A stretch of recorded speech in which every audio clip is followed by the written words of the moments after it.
보증금 회수와 관련된 것들을 보고 있습니다.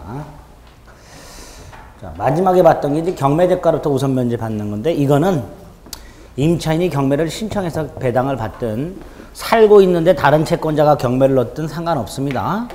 어떻게든 경매대가로부터 이렇게 우선 변제를 받을 수 있는 길이 열려 있다, 이렇게 기억을 하세요. 그 다음에 아주 강력한 보호장치가 하나 있는데요, 보증금 회수 안에서 일정한 보증금 이하 임차인,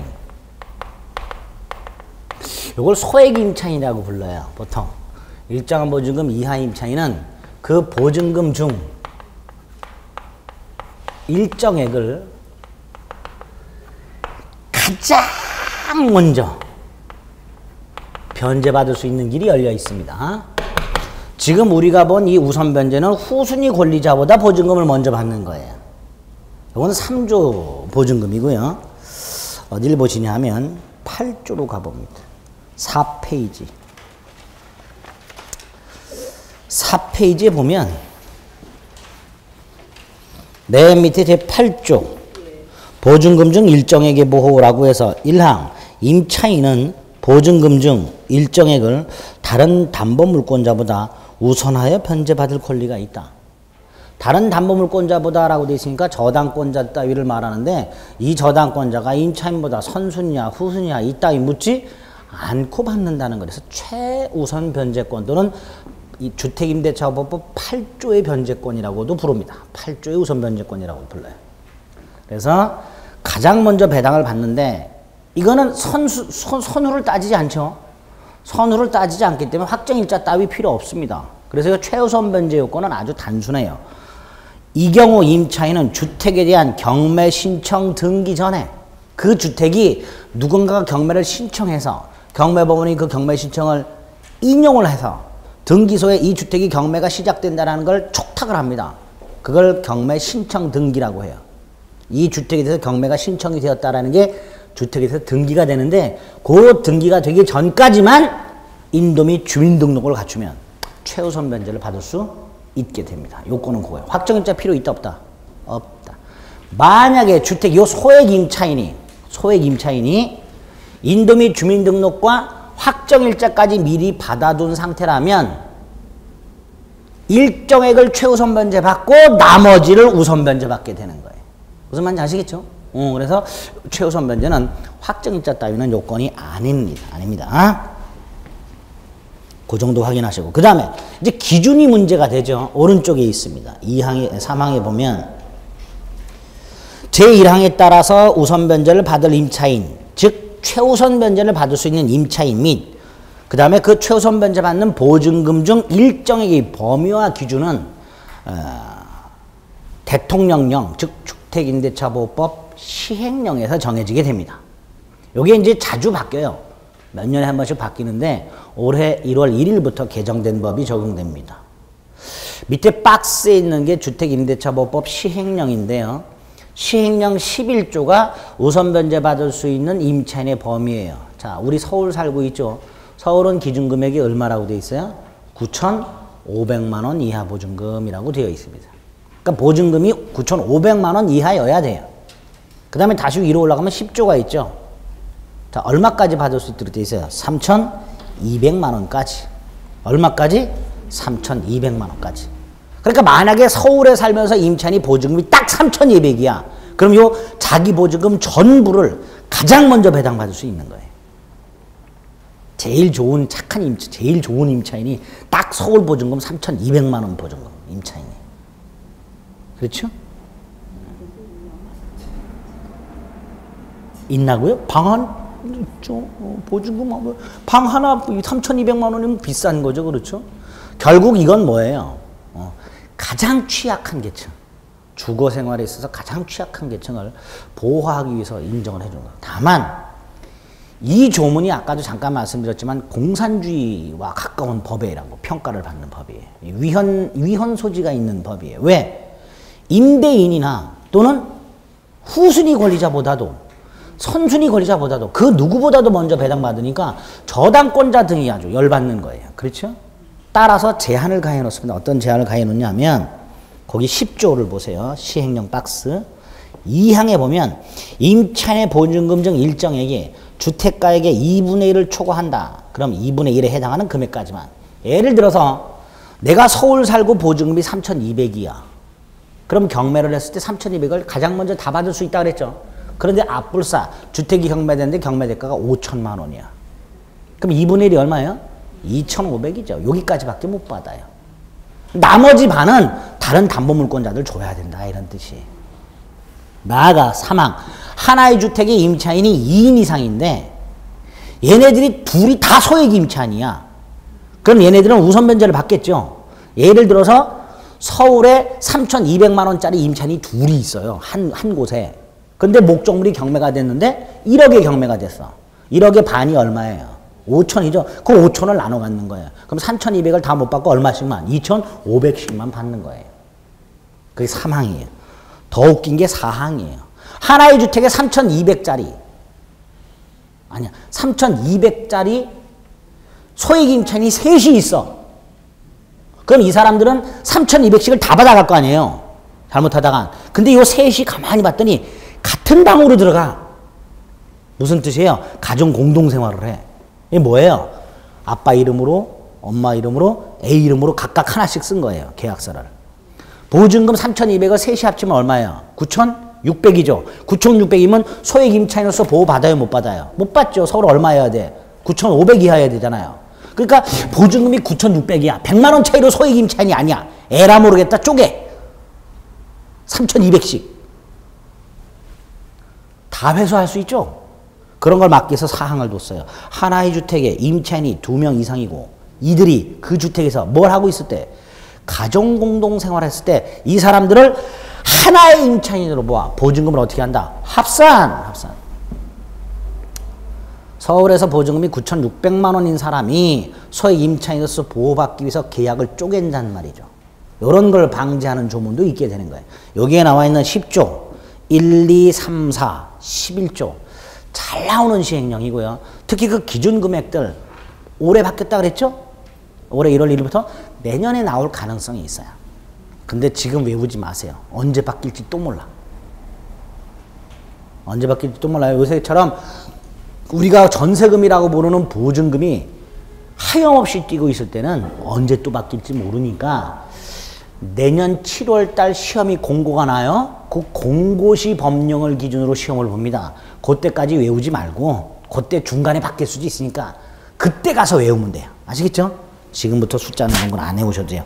2항, 3항, 4항 이런 것들이 의미가 있다라고 생각하시면 됩니다. 됐죠? 자, 여기 이제 세 번째 보호장치, 보증금 해소가죠. 네 번째가요.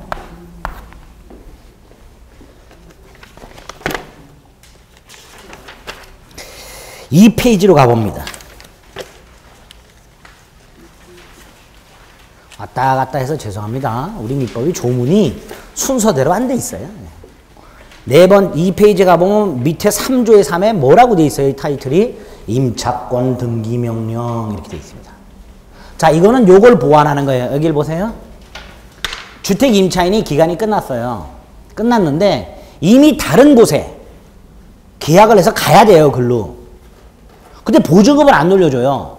그러면 보통 임대인의 경우에 임대차 기간이 끝나고 보증금을 마련해서 돌려주는 임대인이 보통이겠지만 그것도 새로운 임차인한테 받아서 주는 게 보통이잖아요.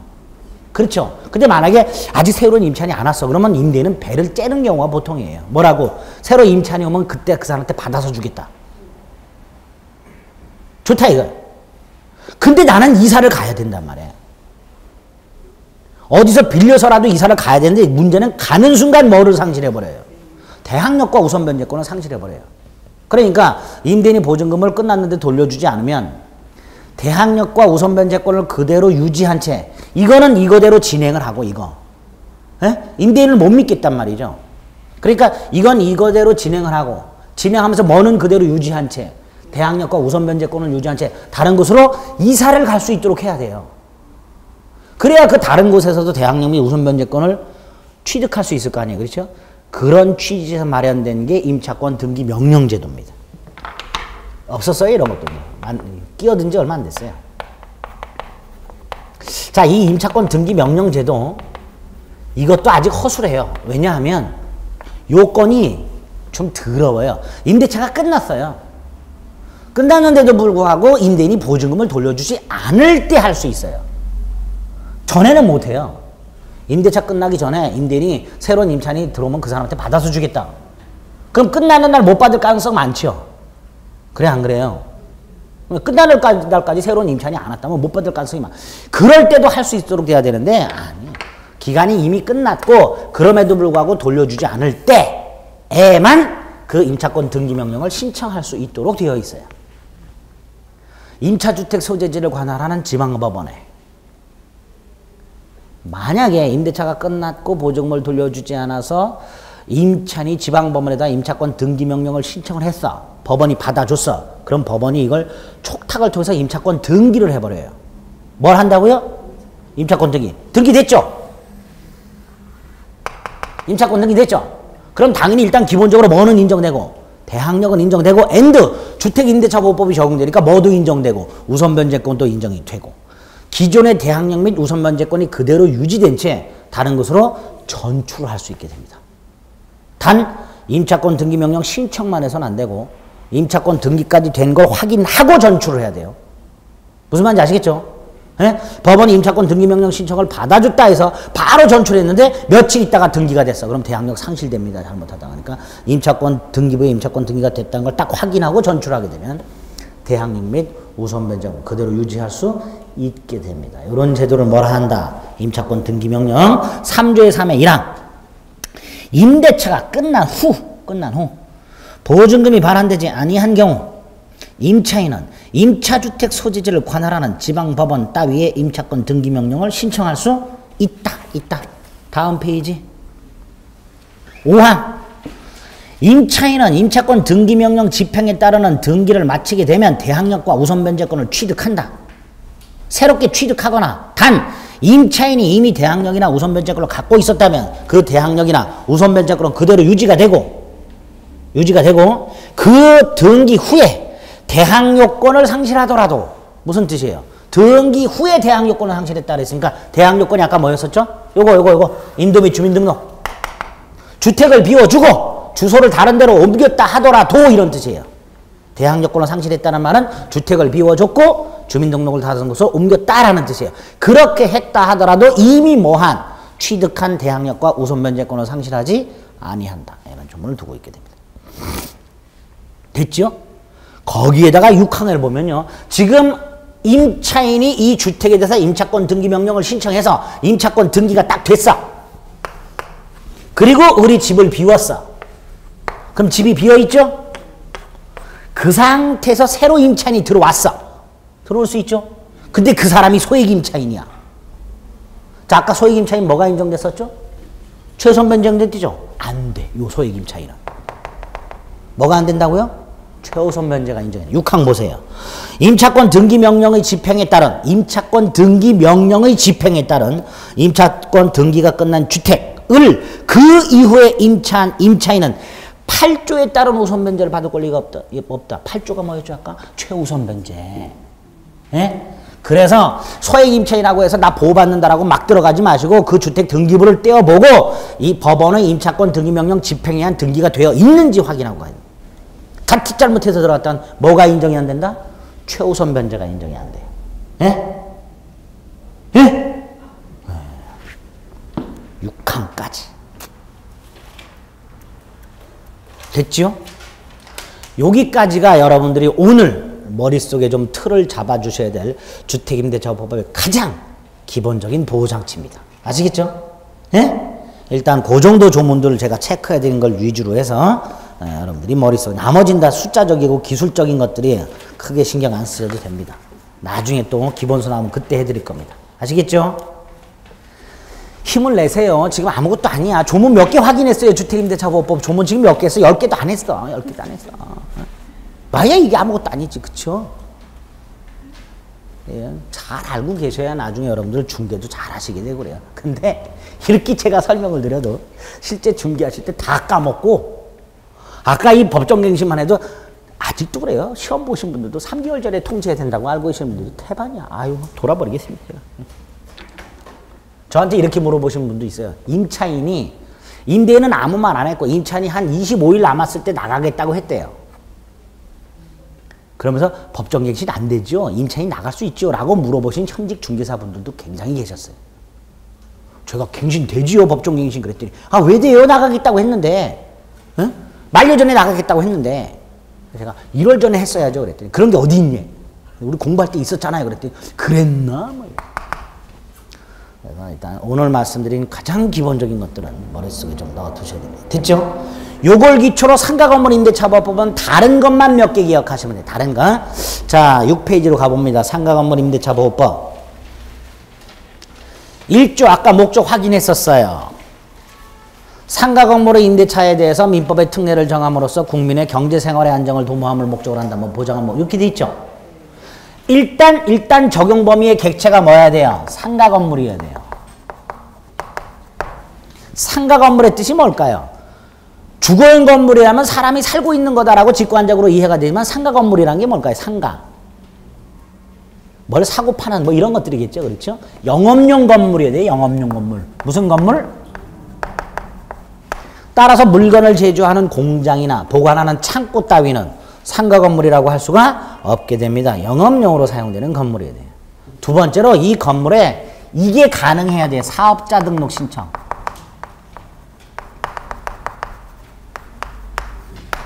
사업자 등록 신청이 가능한 무슨 건물? 영업용 건물을 상가 건물이라고 하게 됩니다. and 요거 계약 당시 실질적으로 영업용으로 사용되고 있어야 되겠죠? 똑같아요. 계약 당시 실질적으로 영업용으로 사용되고 있어야 됩니다. 요게 첫 번째 적용 범위예요. 간단하죠? 주임법을 했기 때문에 간단한 거예요. 두 번째로 임차인은 자연인만 되는 게 아니에요. 법인도 돼요. 왜? 목적이 국민의 경제생활의 안정이에요. 경제생활은 법인도 열심히 하고 있죠. 예? 물건 제조해서 판매하고 열심히 하잖아요. 그래서 법인이 임차인인 경우에도 당연히 적용됩니다. 하나가 주임법과 달라요. 결정적으로. 뭐냐? 일정한 보증금 이하의 경우에만 적용이 돼요. 아까 주택임대차보호법은요. 보증금 액수와 상관없이 적용이 됐어요. 반면에 이 상가건물은 적용 범위와 관련해서 이게 첫 번째고요. 두 번째로 법인도 적용이 되는 거예요. 그 다음에 결정적으로 주택임대차와 다른 게 일정 보증금 이하.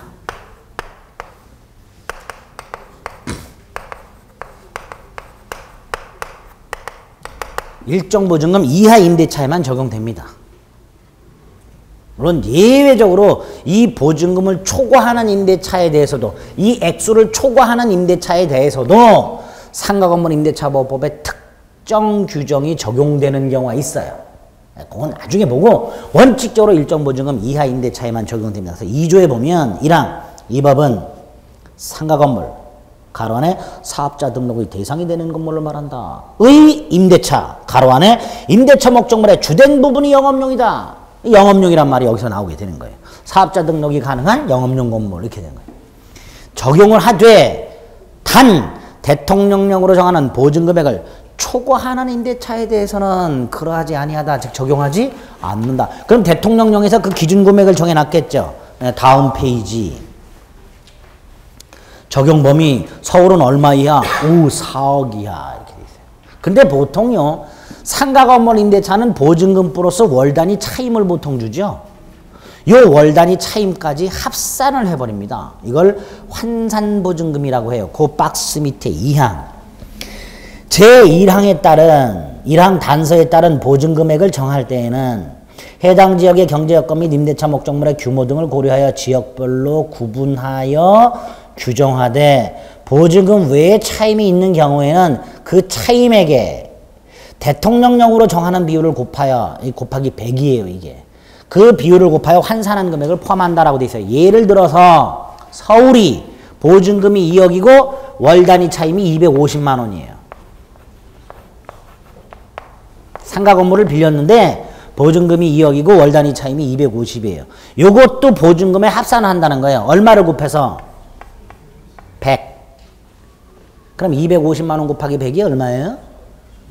2억 5천이죠. 그럼 기존 보증금 2억과 합치는 얼마야? 4억 5천. 상가 건물 임대차 보호법 적용되지 않습니다. 이걸 환산 보증금이라고. 주택 임대차에는 이런 거 없어요. 주택 임대차 보호법은 환산 보증금이라는 개념 자체가 없어요. 그러나 상가 건물 임대차는 환산 보증금 개념이 있다. 자, 일단 적용 범위에서 주택 임대차 보호법과 차이가 나는 걸 머릿속에 이렇게 구별을 좀 해 두셔야 됩니다. 됐지요? 네? 네. 두 번째로 이제 보호가 되면 대항력이 인정되겠죠. 네? 대항력은 상가 건물의 양수인은 임대 내 지위를 승계한다. 주택임대차보호법하고 똑같아요. 그 요건은 주택임대차는 인도 및 주민등록이죠. 상가 건물은 인도 및 사업자 등록 신청입니다. 사업자 등록 신청. 사업자 등록증 교부받은 게 아니고 신청까지 신청만 하면 돼요. 그러면 다음날 대항력이 생깁니다. 어디 가서 하지요? 관할세무서. 네, 이렇게. 3조. 임대차는 그 등기가 없는 경우에도 임차인이 건물의 인도와 사업자 등록을 뭐 하면? 신청하면. 그래서 가끔 사업자 등록을 신청하여 등록증을 교부받으면 이렇게 나와. 그럼 X예요. 등록증 교부가 아니고 신청하면 다음날 대항력이 생긴다. 라고 되어 있습니다. 됐죠? 대항력은 이렇습니다. 자, 이게 두 번째 보호장치가 존속기간이 나오겠죠? 두 번째 보호장치, 뭘 찾아봐야 돼요? 존속기간을 살펴봐야 되죠? 존속기간이, 한 장 넘기세요. 9페이지. 밑에 9조. 두 번째 보호장치, 임대차 기간. 주임법하고 똑같이 규정이 되어 있어요. 다만 기간이 다를 뿐입니다. 1항을 보면 뭐라고 되어 있죠? 기간을 정하지 아니하거나 기간을 1년 미만으로 정한 임대차는 그 기간을 몇 년으로 본다? 1년으로 본다. 상가 건물은 몇 년이 보장되는 거예요? 1년. 가끔 5년 보장된다라고 착각하고 계신 분들이 있어요. 5년 보장되는 게 아니라 몇 년 보장된다? 1년. 두 번째로 만약에 1년 미만으로 정했을 때는 임차인은 1년을 주장할 수도 있고 1년 미만의 기간을 주장할 수도 있도록 되어 있습니다. 1년 미만으로 정한 기간이 있을 때 임차인만은 그 1년 미만으로 정한 기간에 유효함을 주장할 수 있다. 이 항도 있죠. 임대차가 종료됐음에도 불구하고 보증금을 돌려받지 못하고 있다. 임대차 관계가 뭐 하는 걸로? 존속하는 걸로 본다. 언제까지? 돌려받을 때까지. 이렇게 돼 있죠. 자, 여기까지가 이제 존속기간이고, 자, 상가 건물 임대차에서 가장 중요한 게 한 장 넘기면 상가 건물 임대차보호법 10조 갱신과 관련된 내용이 있습니다. 이 가장 중요합니다. 자, 아까 주택임대차보호법 갱신이 약정갱신과 법정갱신이 있다고 그랬죠. 네? 두 가지만 있어요. 상가 건물 임대차도 마찬가지인데 상가 건물 임대차보호법 갱신과 관련해서 약정갱신이 있고요. 법정갱신이 있는데 대한민국 법 중에 유일무이하게 계약, 갱신, 요구권에 의한 갱신이 있어요. 계약, 갱신, 청구권 아닙니다. 계약, 갱신, 요구권입니다. 요구권. 청구권이라고 자꾸 부르시는 분들이 계시는데 요구권이에요. 이거는 성격이 청구권하고 조금 달라요. 이거는 임대인의 동의를 필요로 하지만 단순히 임대인의 동의가 필요한 청구권이 아니라 거의 반강제적인 거예요. 그래서 형성권이라는 권리와 청구권이라는 권리의 가운데쯤 낑겨 있는 약간 박쥐 같은 권리입니다. 약간 반강제적인 거예요. 계약갱신 요건. 10페이지 10조를 봅니다. 1항에 뭐라고 되어 있냐면 그 1항부터 3항까지가 갱신 요구입니다. 1항부터 3항까지가. 4항, 5항은 법정갱신입니다. 1항을 보면 이렇게 돼 있어요. 임대인은 임차인이 임대차 기간이 만료되기 6월부터 1월 전까지 사이에 계약갱신을 요구할 경우, 자, 계약갱신 요건 그림 그려볼게요. 상가 건물 임대차 기간 만료 전 6월부터 1월까지 사이에 누가? 임차인이 누구에게? 임대인에게 뭘 요구할 경우? 갱신을 요구할 경우. 원래 거절할 수 있어야 되죠? 예? 지상권이나 민법상 토지임대차에서 갱신을 청구했을 때 거절하면 지상물 매수 청구로 갔었죠. 갱신의 간접적 강제가 있었죠. 예? 비슷하지만 갱신의 간접적 강제라기보다는 이런 거예요. 갱신을 요구하게 되고 얘가 거절이 가능은 한데 그냥 거절이 아니라 뭐라고 돼 있어요? 정당한 사유 없이 거절하지 못한다라고 돼 있어요. 그러면 이걸 거절하려면 뭐가 있어야 돼요? 정당한 사유가 있어야 돼요. 사유. 그럼 도대체 정당한 사유가 뭐냐? 고민 안 해도 돼요. 상가건물임대차법에서 8가지를 규정해놨어요. 요 8가지 중에 어느 하나에 해당이 돼야만 계약갱신 요구를 뭐 할 수 있다? 거절할 수 있다. 예? 그래서 다만 다음 각호의 어느 하나의 경우에는 그러하지 아니하다. 즉 거절할 수 있다 이런 뜻. 그러하지 아니하다. 그래서 1부터 8까지 1호부터 8호인데요. 여기에 해당하는 사유가 있어야만 뭐 할 수 있다? 거절할 수 있다. 1호 대단히 중요합니다. 3기 연체. 몇 기? 3기. 2기가 아니라 몇 기? 3기.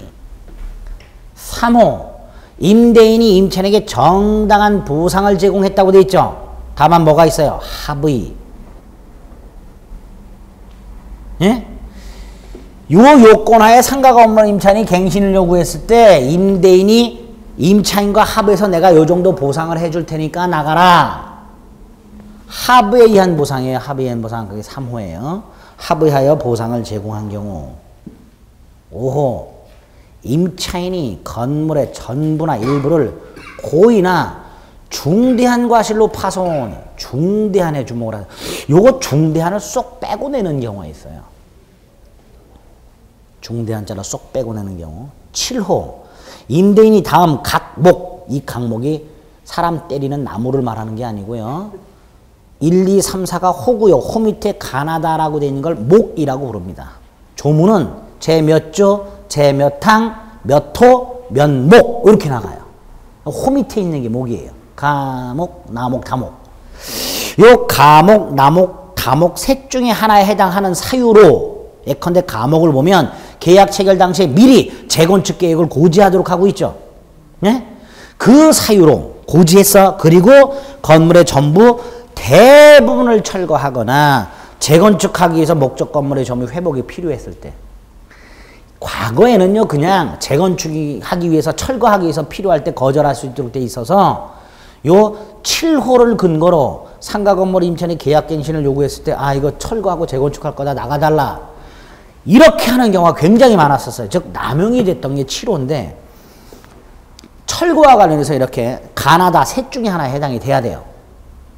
계약 당시 구체적 철거 계획을 고지하거나 안전사고 우려가 있거나 안전진단 받아야 되겠죠. 마지막으로 다른 법령에서 재건축 따위가 시행되는 경우 세 가지 중에 하나에 해당될 때 요럴 때 가능하다. 거절할 수 있다. 그리고 8가지 중에서 지금 체크해드렸던 1, 3, 5, 7 요 사유를 좀 잘 기억을 해 두셔야 됩니다. 두 번째가요. 이 상가건물 임차인의 계약갱신 요구권은요. 2항에 보면 최초 임대차 기간을 포함, 제외가 아니라 포함해서 5년을 넘지 않는 범위 내에서 행사할 수 있도록 되어 있죠. 다시 말해서 상가건물 임대차보호법에 규정이 되어 있는 계약갱신 요구권의 터잡아 확보할 수 있는 최대 기간이 얼마라는 거예요? 5년이라는 거예요. 이거 보고 5년이 보장된다고 착각하시는 분들이 있어요. 이건 5년 보장이 아니고 계약갱신 요구권 행사에 의해서 확보할 수 있는 최대 기간이 5년이다라는 뜻입니다. 2항이 있습니다. 최초 임대차 기간을 포함한다라고 했는데 이때의 최초 임대차는 상가건물 임대차보호법의 시행 또는 개정되기 전후를 불문하고 최초로 체결한 임대차를 말합니다. 3항 계약갱신 요구에 의해서 갱신이 됐어요. 계약갱신을 요구를 했고 여기 보세요. 상가건물 임차인이 계약갱신을 요구했고 임대인이 그 1호부터 8호까지 정해진 사유 어디에도 해당이 되지 않아. 그럼 거절 못하죠. 그렇죠. 거절 못하니까 승낙해서 갱신이 됐겠죠. 이렇게 계약갱신 요구에 의해서 갱신이 되는 경우 그 조건 전임대차와 동일 하되 동일하되 보증금 및 차인 만큼은 100분의 9의 범위에서 증감할 수 있도록 해놨습니다. 기간도 똑같아요. 전임대차하고. 상가 건물 존속기간을 처음에 2년으로 정했어요. 계약갱신 요구에서 갱신됐어. 그럼 기간도 몇 년? 2년. 1년 6개월로 정했어. 계약갱신 요구에서 갱신됐어. 기간 몇 년? 1년 6개월. 다 똑같은데 뭐만 바꿀 수 있다? 보증금 및 차인만큼은 100분의 9의 범위 내에서 증감할 수 있도록 해놨습니다. 그게 3항. 갱신되는 임대차는 전임대차와 동일한 조건으로 다시 계약된 것으로 본다. 다만 차임과 보증금은 11조, 요 11조가 바로 100분의 9입니다. 그 100분의 9의 범위 내에서 증감할 수 있다. 이렇게 되어 있습니다. 요 1항부터 3항까지가 계약갱신 요구에 의한 갱신입니다. 4항이 법정갱신이죠. 뭐라고 되어 있어요? 임차인의 계약갱신 요구 기간 내에, 자, 계약갱신 요구 기간이 언제예요? 요거 6월부터 1월까지 사이에 임대인이 통지하지 않은 경우 나가 달라. 자, 4항을 봅니다. 임대인이 제1항의 기간 내에, 제1항이 6월부터 1월까지죠. 임대인이 제1항의 기간 내에 임차인에게 통지하지 아니한 경우에는 갱신된 것으로 본다. 이게 법정갱신이에요. 4항 10조 4항.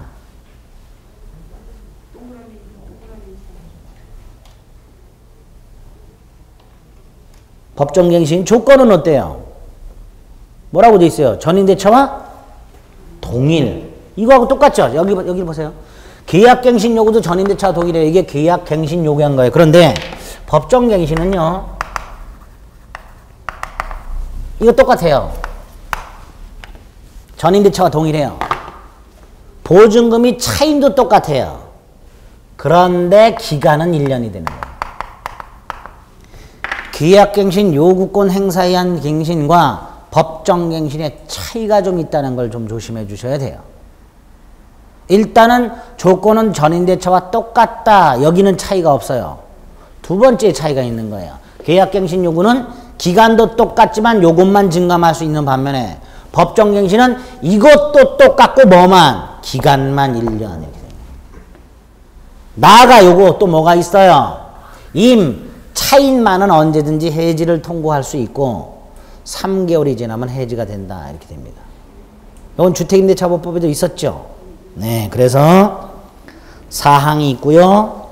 5항 봅니다. 제4항의 경우 임차인은 언제든지 임대인에게 계약 해지 통고할 수 있고 임대인이 통고받은 날로부터 3개월이 지나면 효력이 발생한다. 이렇게 됩니다.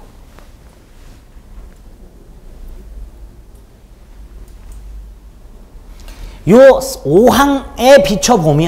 5항에 비춰보면 잘 보세요. 계약갱신 요구에서 갱신되는 게 나아요? 법정갱신 나아요? 네? 여러분들이 생각하기에 계약갱신 요구에서 갱신하는 게 나아요? 법정갱신되는 게 나아요? 법정갱신되는 게 더 낫지요? 더 나아요. 그래서 임차인은요, 이 조문이 요 날까지 기다려요. 계약갱신을 요구하지 않고 마지막 날까지. 왜? 요때까지 임대인도 아무 소리 안 해요. 그럼 괜히 미리 계약갱신 요구에서 갱신되기보다는 끝까지 임대인하고 눈치 보다가, 그렇죠? 네. 11시 59분쯤 됐을 때 임대인이 확 통지가 오면 안 되잖아요. 통지 오는 순간 바로 갱신 요구하면 되는 거고, 그때까지 임대인과 눈치 보는 거예요. 네? 마지막 요 날 임대인과 임차인이 서로 눈치 보는 거예요. 임대인은 계약갱신 요구를 안 하고 있으니까 그래 마지막 날 나가라고 해야지, 법정갱신을 막아야지 이러고 있고, 임차인은 그래 마지막 날까지 버텼다가 갱신 요구하지 않고 법정갱신을 받아야지 이런 경우가 생길 수 있겠죠. 에? 괜히 얘기했다. 저 자식이 도대체 뭔 얘기하는 거야? 그런 표정이야. 계약갱신 요구에 의한 갱신과 법정갱신의 효과가 약간 차이가 있기 때문에 다만 기간은 똑같단 말이에요. 그렇죠? 네, 그래서 그런 문제가 좀 있을 수 있더라. 그래서 10조 1항, 2항, 3항, 4항, 5항. 요거를 잘 머릿속으로 정리해 주셔야 됩니다. 존속기간 및 갱신과 관련된 거예요. 그 다음에 이제 임대차와 주택임대차와 마찬가지로 보증금에 대해서 동시행관계 있고, 보증금 반환 청구 소송에 터져봐 강제 경매 넣을 수 있고, 우선 변제 받을 수 있고, 최우선 변제 받을 수 있어요.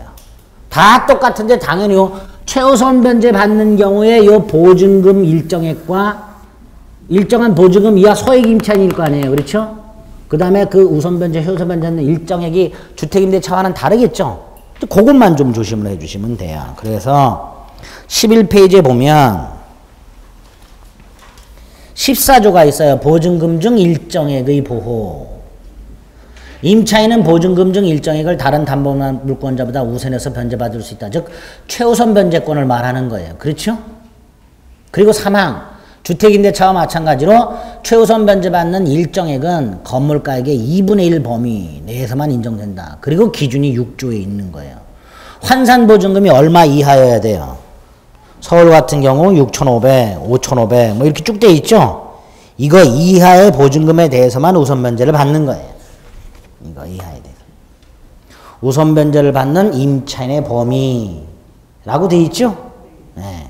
그래서 그 임차인이 요 6조에 해당되는 6,500부터 시작해서 요런 임차인만 우선 변제를 받아요. 또 소액 임차인이 2인 이상인 경우에도 그 사람들이 받는 일정액의 합이 감물가액의 2분의 1을 합산할 수는 없어요. 근데 아까 왜 주택임대차인 그런 게 있었죠?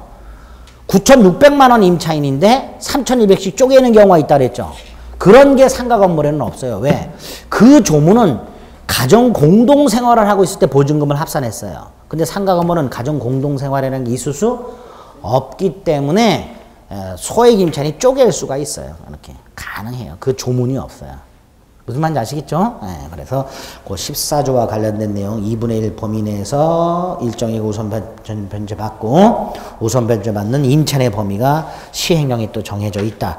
요 정도만 일단 상가건물임대차보호법에서 확인을 해주시면 됩니다. 그래서 주택임대차보호법하고 상가건물임대차보호법의 가장 기본적인 보호장치를 말씀을 드리는 거예요. 됐지요? 됐습니다.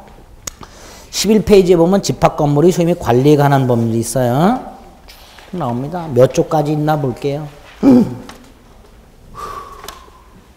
몇 조까지 있을까요? 네. 저기 24페이지 가면 64조까지 있죠. 그렇죠? 여기에 또 벌칙까지 있어요. 뭐 조문이 우글우글해요. 집합건물의 소유 및 관리에 관한 법률은 나머지 민사특별법 조문을 다 합친 것보다도 많아요. 양도 많고요. 근데 한 문제가 나와요. 볼 필요가 없어요.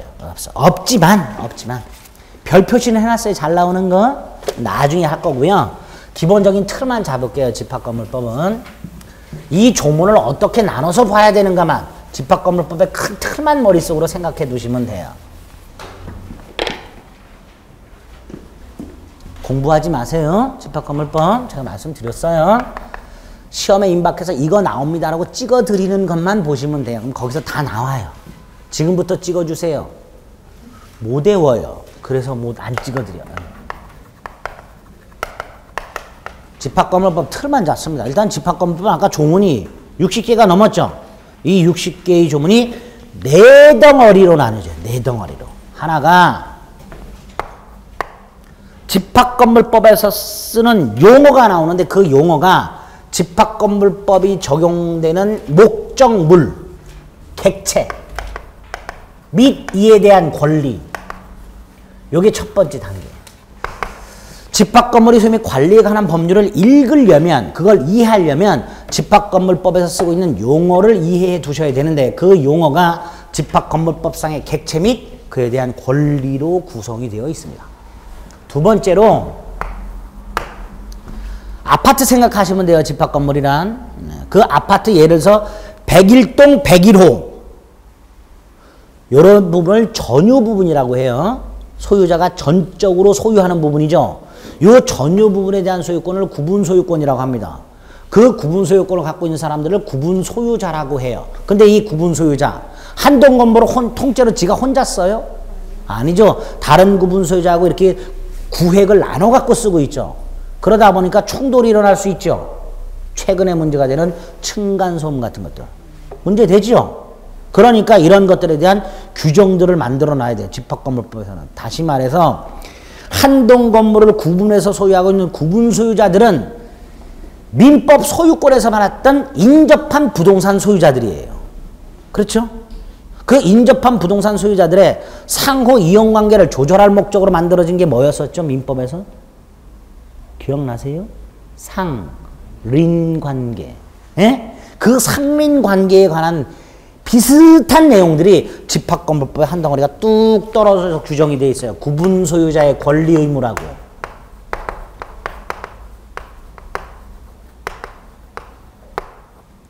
당연히 이 구분 소유자의 권리란 요걸 말하는 거예요.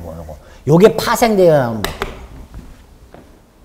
전유 부분 따위에 대한 권리 의무, 복도 계단 따위에 대한 권리 의무 따위가 있게 될 겁니다.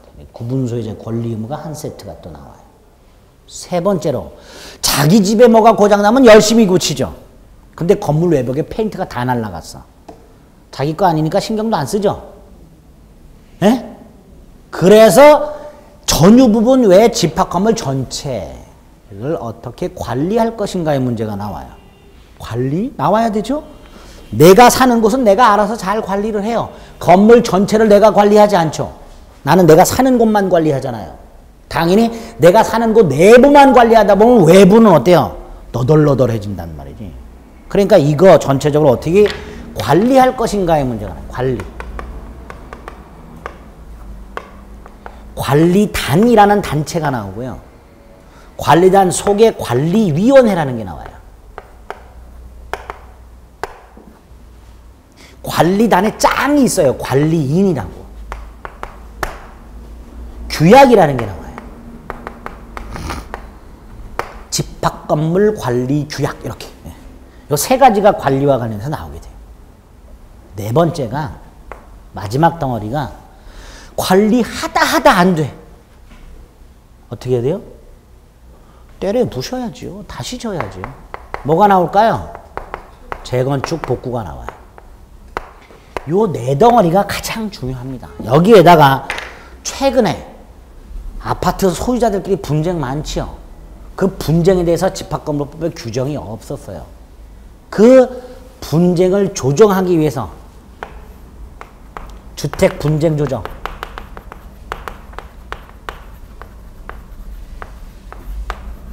위원회라는 걸 신설을 했어요. 구분 소유자들의 권리 의무가 충돌할 때, 원래 권리 의무가 충돌하게 되면 어디 가서 해결 봐야 돼요? 법원 가서 해결 보는 거예요. 그렇죠? 권리 의무에 대한 최종적인 해결은 어디 가서 해야 돼요? 법원 가서 해야 되죠. 그 전 단계로 간이하게 신속하게 분쟁을 해결하자라는 목적에서 주택 분쟁 조정위원회, 집합건물 분쟁 조정위원회 있잖아요. 에이 그냥 쓸래. 이런 게 생겼어요. 집합건물 분쟁 조정위원회라는 게 주택이 아니라 집합건물 분쟁 조정위원회죠. 이런 게 생겼어요. 이걸 나중에 봐야 돼. 아시겠죠? 일단 이렇게 네 덩어리가 있습니다. 네 덩어리 중에서 가장 기본이 되는 요것만 오늘 볼 거예요. 요것만.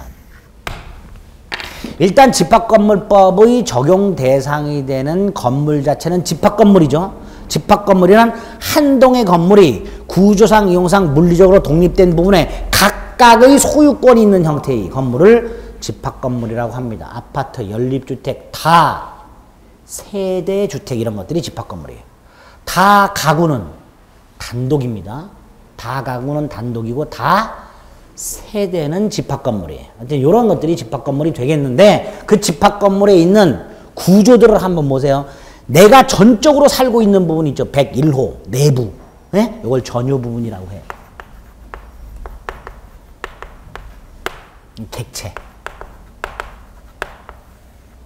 전유 부분이 있죠. 그 다음에 내가 그 전유 부분을 들락날락하기 위해서 반드시 왔다 갔다 해야 되는 부분이 있어요. 복도, 계단 같은 요 공용 부분이라고 해요. 이건 나만 쓰는 게 아니죠. 마지막으로 집합건물이 하늘에 둥둥 떠 있어요? 아니죠. 땅 위에 서 있죠. 땅이 꼭 필요하죠. 대지. 이 객체가 이렇게 세 개가 나와요. 이때 전유 부분, 집합건물 부분 중 구조상, 이용상, 독립성, 구조상, 이용상 독립성이 일단 있는 부분 플러스 그 건물 소유자들의 구분행위, 한 동 건물을 나눠서 소유하고자 하는 당사자 간의 법률 행위를 구분행위라고 그래요. 우리 대법원이. 구조상, 이용상 독립성이 있는 부분에 대해서 그 각각의 소유자들이 구분행위에 터잡아 구분 소유권의 객체가 된 부분을 뭐라 한다? 전유 부분이라 한다. 이렇게 돼요. 그러니까 일단 전유 부분이 되려면 기본적으로 이런 물리적 구조를 갖추고 있어야 돼요. 구조상, 이용상 독립성. 이때 구조상 독립성이란 건 벽체에 의한 분리를 말해요. 뭐에 의해서 분리가 돼 있어야 된다고요? 벽체. 이용상 독립성은 뭘 말할까요? 출입문을 말해요. 별도의 출입문. 이때 이 구조상, 이용상 독립성을 언제 갖추어야 하는가? 우리 판례 그 건물이 건축물 대장에 집합건물로 등재된 때를 기준한다가 판례. 그런 건 나중에 보고 어쨌든 전유 부분이 되려면 구조상, 이용상 독립성이 있어야 되는 걸 원칙으로 합니다. 여기에다가 뭐가 있어야 된다고요? 소유자들의 뭐가 있어야 된다고요? 구분행위가 있어야만 뭐가 성립한다? 구분소유권이 성립합니다. 구조상, 이용상 독립성이 있다는 것만으로 무조건 전유 부분이라고 해서는 안 됩니다. 안 됩니다. 요걸 일단 전유 부분에선 기억하시면 돼요. 두 번째 공용 부분. 말 그대로 공동으로 사용하는 부분이죠. 이때 이 공용 부분이 두 개가 있어요. 딱 봐도 공용 부분이 명백해. 무슨 뜻이에요? 구조상, 이용상 독립성이 없어. 이건 눈으로 봐도 공용 부분이야. 복도 계단. 이걸 구조상 공용 부분, 법정 공용 부분, 당연 공용 부분 이렇게 불러요. 이런 게 있겠죠. 또 하나가 구조상, 이용상 독립성이 있어요. 이 구조상 공용 부분이고요. 또 하나가 구조상, 이용상 독립성이 있어요. 독립성이 있는데 구조상, 이용상 독립성이 있으니까 전유 부분이 될 수 있죠. 그런데 규약을 통해서 또는 공정증서를 통해서 공용 부분으로 만들어 놓은 것이 있어요. 아파트 관리사무소, 노인정. 이 아파트 관리사무소나 노인정은 벽과 별도의 출입문에 의해서 분리가 돼 있죠. 분리가 돼 있으니까 전유 부분이 될 수 있죠. 그럼에도 불구하고 당사자들이 관리단 집행 규약이나 관리단 규약이나 공정증서를 통해서 여기는 공용 부분으로 하자라고 정해놓은 경우가 있어요. 이걸 규약상 공용 부분 이렇게 불러요. 그럼 잘 생각해 보세요. 구조상 공용 부분은 육안으로 봤을 때 공용 부분이 명백하죠. 복도 계단은. 그러니까 여기가 공용 부분이다 라고 등기를 해둘 필요가 없어요. 그러나 이거는 육안으로 봤을 때는 뭐로 보여요? 여기 이거. 육안으로 봤을 때 뭐로 보여요? 이거 전유 부분으로 보여요. 근데 당사자들이 뭐로 만들어 놨어요? 공용 부분으로. 따라서 이 규약상 공용 부분은 여기는 공용 부분이다 라는 취지를 반드시 등기를 해야 돼요. 그래야 다른 사람들이 공용 부분이라는 사실을 알게 됩니다. 어쨌든 두 가지 공용 부분이 있어요.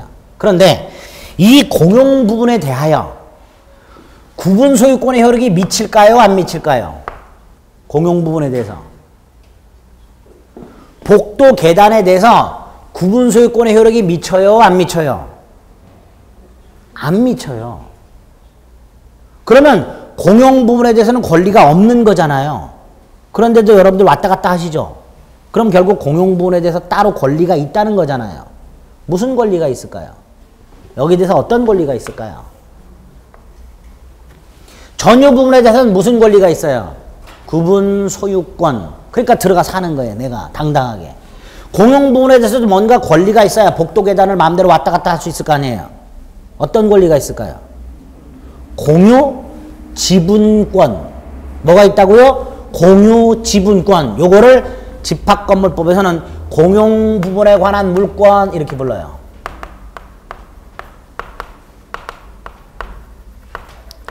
집합건물법 13조. 에이, 조문 안 볼라 그랬는데. 집합건물법 조문만 보면 짜증나요, 저도. 14페이지 13조. 14페이지 13조. 거기에 보면 이렇게 되어 있어요. 3항에 공용부분에 관한 물권은 이렇게 되어 있죠. 그게 이거예요. 공용부분에 관한 물권, 공유지분권. 이게 있는 거예요. 그런데 뭐라고 되어 있죠? 그 공용부분에 관한 물권의 득실 변경은 등기를 요하지 않는다라고 해놨습니다. 왜? 이 공용부분에 관한 물권은요, 이 물권은 요 구분소유권하고 한 몸이야, 한 몸. 거의 같이 움직여요. 이걸 절대적 일체성이라고 해요. 무슨 일체성? 절대적 일체성. 예, 이 항을 보세요. 공유자는 그가 가지는 전유 부분과 분리해서 공용 부분에 대한 지분을 처분할 수 있다, 없다? 없다. 1항 공용 부분에 대한 공유자의 지분은 그가 가지는 전유 부분의 처분에 따른다. 이거를 팔아먹으면 뭐도 같이 간다. 이것도 같이 간다. 따라서 이것만 떼서 팔아먹거나 할 수 있다, 없다? 없다. 이걸 절대적 일체성이라고 해요. 그러니까 이거를 득실 변경했다면 모두 당연히 득실 변경된 거야. 이것도. 그러니까 이건 등기를 필요로 하지 않는다. 요 13조 3항이 우리민법 186조의 예외에 해당되는 조문입니다. 우리 186조 뭐라고 되어 있죠? 법률 행위에 의한 부동산 물권 변동은 등기함으로써 효력이 있다 그랬죠. 그런데 이놈의 공용부분에 관한 물권은 분명히 부동산 물권임에도 불구하고 계약 따위를 통해서 득실 변경할 때는 뭐를 요하지 않는다? 등기를 요하지 않는다라고 해놨습니다. 13조 3항이 우리 민법 186조의 예외에 해당되는 조문입니다. 그래서 잘 나와요. 자, 이런 권리가 하나 있어요. 등기부상 전혀 등기가 안 돼 있기 때문에 이런 권리가 있다는 것조차 인식을 못하는 경우가 태반입니다. 조심하셔야 됩니다. 세 번째가 대지가 나와요. 대지. 이 대지도 세 가지가 있습니다. 하나가 법정대지라고 해서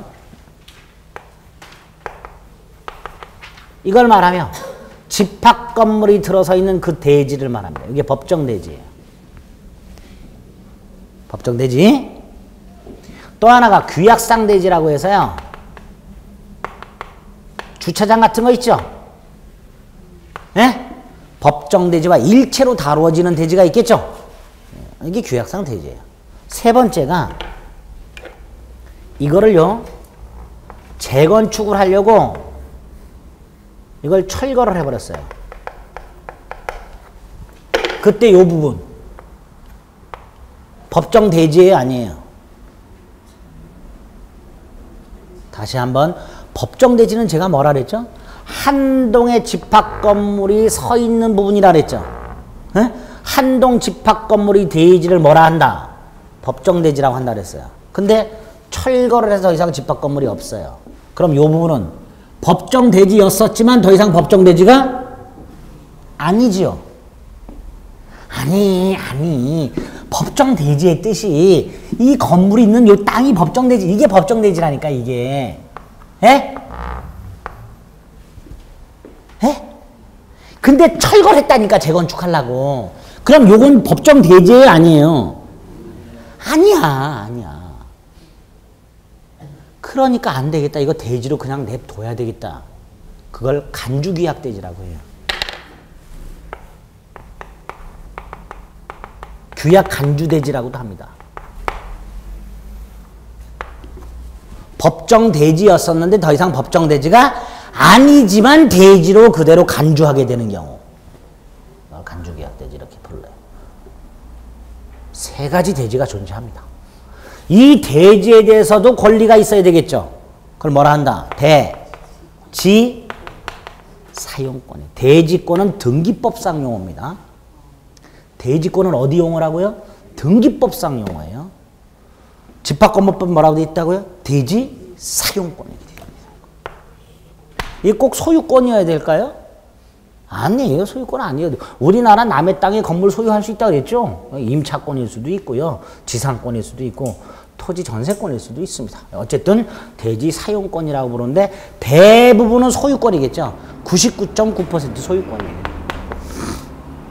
다만 이제 MB 정부가 의욕적으로 추진했던 반값 아파트 있죠. 예? 어떻게 해서 반값이 나오죠? 국유지에 아파트를 지어서 이것만 분양하는 거예요. 이것만. 그러니까 땅값이 포함되어 있지 않으니까 반값 아파트가 나오는 거예요. 그걸 추진했었죠? 못했죠? 왜? 국유지가 남아있는 게 뭐밖에 없어요? 그린벨트밖에 남아있는 거예요. 못 짓는 거예요.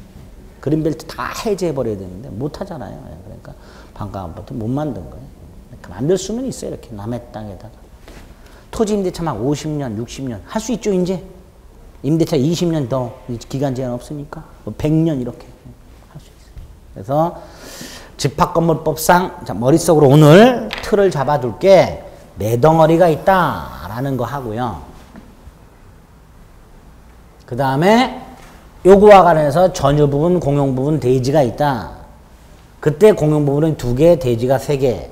전유 부분에 대한 권리를 구분소유권, 공용 부분에 관한 권리를 공용 부분에 관한 물권, 특히 요놈과 요놈은 절대적 일체성이 있다. 그리고 마지막으로 대지에 대한 권리를 뭐라 한다? 대지 사용권. 여기까지만 딱 머릿속에 나와. 조문 넣을 필요도 없고요. 나중에 기본서 나왔을 때 나 집합 건물이 너무 재밌었어. 기본서 딱 막 미리 예습하고 큰일 납니다. 그렇게 하지 마세요. 떨어지고 싶으시면 그렇게 하세요. 딱 이렇게만 머릿속에 넣어둡니다. 됐지요? 됐다고 해주세요. 네, 이제 쭉쭉 넘어가서 2개 남았습니다. 가등기 담보 등에 관한 법률하고요. 부동산 실거래자 명의 등기에 관한 법률 남았습니다. 2가지는 잠시 쉬었다가 말씀을 드리겠습니다.